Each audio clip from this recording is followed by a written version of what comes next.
வணக்கம். நான் செங்கல்ல இருக்கிற சுமதி. நெறைய பேர் கேட்டிருந்தீங்க. உங்க ஊர் என்ன ஊருன்னு வீடியோவில் நெறைய பேர் கேட்டுருக்கிறீங்க. ஆனா இத்தன நாள் நான் சொல்லல. எங்க ஊர் சின்ன திருப்பதி, அந்த இடம் சுமதாங்கி. நாங்கள் சுமதாங்கில இருக்கிறோம். எங்களுக்கு இந்த வீடியோ எதுக்குன்னா, முக்கியமானங்கிறதுக்காக தான் நான் இந்த வீடியோ போடுறேன். நாங்கள் 15 வீட்டாருக்கு மேலே இருக்கிறோம். ஆனால் எங்களுக்கு 15 வீட்டாருக்குமே குடித்தண்ணி கிடையாது. நல்ல குடிக்கிறதுவே தண்ணி சுத்தமாக கிடையாது. நாங்கள் விலைக்கு வாங்கி தான் புழங்கணும். இல்லைன்னா காட்டுக்கு போய் தண்ணி எடுத்துகிட்டு வந்து நாங்கள் புழங்கணும். எங்களுக்கு நல்ல தண்ணி பைப்பு கிடையாது. எந்த அடிப்படை வசதியும் கிடையாது.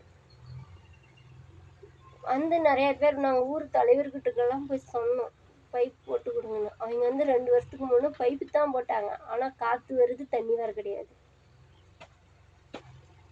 எங்களுக்கு தண்ணி தயவு செஞ்சு எங்களுக்கு பைப் போட்டு தண்ணி விடுங்க. நாங்கள் 15 வீட்டாக இருக்கிறோம். குடித்தண்ணி இல்லாமல் நாங்களாம் தினைக்கு கூலி வேலைக்கு போகிறோம். இந்த வீடியோவை பார்த்துட்டு எங்கள் ஊருக்கும் தண்ணி விடுங்க. எங்கள் வீட்டுக்கு புழங்கறதுக்கு நாங்கள் வேலையை செஞ்சுட்டு ரொம்ப கஷ்டப்படுறோம் தண்ணி இல்லாமல். அப்படி போட்டு பைப் போட்டு தண்ணி விட்டால் ரொம்ப நன்றியாக நான் உங்களுக்கு சொல்லுவேன். பிடிச்ச லைக் பண்ணுங்க.